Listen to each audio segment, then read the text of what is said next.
UP और उत्तराखंड की खबरों के लिए एबीपी गंगा को सब्सक्राइब करें और बेल आइकन दबाएं। उसे गलत दिशा में ले जाती है तो वही व्यक्ति समाज का बल न होकर के जनता उससे किसी न किसी प्रकार से छुटकारा पाना चाहती है। यानी जो हमारी ताकत जनता के हित तक शासन की लोक कल्याणकारी योजनाओं को पहुंचाने का माध्यम बननी चाहिए थी, और जिन योजनाओं के माध्यम से हम अपने कर्तव्यों का निर्वहन करते हुए कार्य कर सकते, जब हम उन सब दायित्वों से विमुख होकर के किसी अन्य कार्य की अन्य दिशा में संलिप्त होते हैं,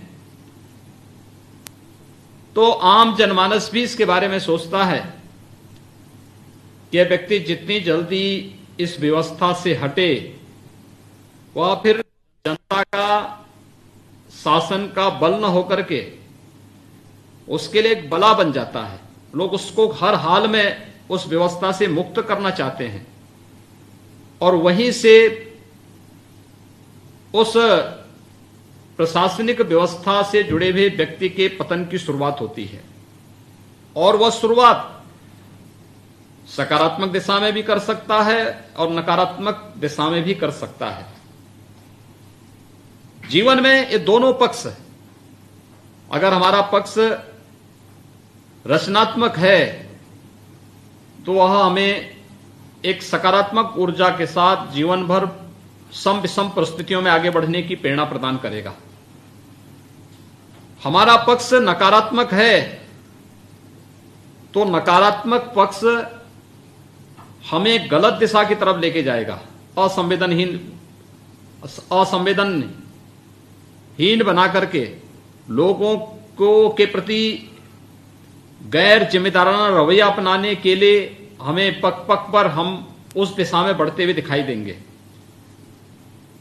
और यहीं से शुरुआत होती है कि क्या अध्यात्म का कोई महत्व व्यक्ति के जीवन में है या नहीं है।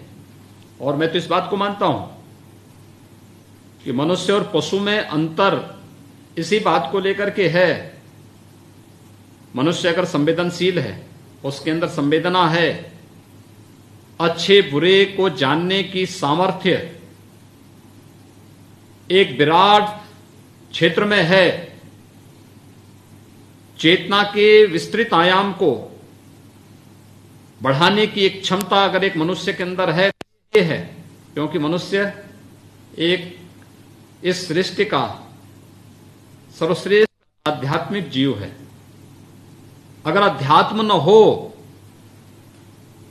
तो हम चेतना के आयाम को विस्तृत नहीं कर पाएंगे। हम अच्छे बुरे के बारे में जानकारी लेने में, निर्णय लेने में सक्षम नहीं हो पाएंगे। मनुष्य और पशु में अंतर यही है कि मनुष्य एक आध्यात्मिक जीव है, और आध्यात्मिक होने के नाते वह अध्यात्म हमें सदैव रचनात्मकता की प्रेरणा देता है, एक सकारात्मक ऊर्जा से भरपूर करता है। इस सकारात्मक ऊर्जा हमें अच्छी दिशा में, लोक कल्याण की दिशा में कार्य करने के लिए सदैव प्रेरित करती है। हमें अच्छे बुरे का ज्ञान वहां से प्रारंभ होता है, और अच्छे बुरे का ज्ञान जब हम पहले ही दृष्टि से करना प्रारंभ करते हैं तो कभी भी गलती नहीं कर सकते। हमारी दिशा स्पष्ट होगी, हमारे लक्ष्य स्पष्ट होंगे, और हम अपनी उस दिशा में अपने लक्ष्य की प्राप्ति करने में किसी भी प्रकार का कोई संकल्प, कोई संदेह हमारे सामने नहीं होगा। ये अध्यात्म हमारे जीवन के अंदर इस भाव की प्रेरणा सदैव प्रदान करता है। मैं जब अपनी शासकीय व्यवस्था के बारे में प्रशासन से कहता हूं तो मैं एक बात कौन से अवश्य इस बारे में कहता हूं। हमें पंडित दीनदयाल उपाध्याय जी के जीवन की उस बात को याद रखना होगा जब उन्होंने जगतगुरु शंकराचार्य की आत्मकथा के बारे में लिखना प्रारंभ किया। आखिर वे आदि शंकराचार्य में ऐसी कौन सी योग्यता थी, क्या क्षमता थी जिसके कारण वह जगत के लिए पूज्य हुए। और जो सबसे पहला गुण उन्होंने पंडित दीनदयाल उपाध्याय जी ने उसमें रेखांकित करने का प्रयास किया, उनकी संवेदनाओं का किया। हमारे सन्यास का एक धर्म होता है, जब सन्यास लेते हैं तो सन्यास देते समय हमें इस बात को ध्यान में रखना होता है कि जब हम भिक्षाटन करने के लिए जाते हैं, एक ही घर में जाएंगे, मिले न मिले हमें उससे संतुष्ट होना होगा। भिक्षा का मतलब यह भारत की परंपरा का एक वो दिव्य गुण है जिसमें देने वाले का भी और लेने वाले का भी अहंकार का बोध समाप्त होता है। यह एक वृत्ति नहीं है, यह एक व्यवसाय नहीं है जैसे कुछ लोग करते हैं। देने वाले के अंदर भी कोई अहंकार का भाव ना हो और लेने वाले के मन में भी किसी प्रकार का हीन भाव ना हो। कहते हैं सन्यास जीवन प्रारंभ करते समय आदि शंकराचार्य भिक्षाटन के लिए जाते हैं। एक घर के सामने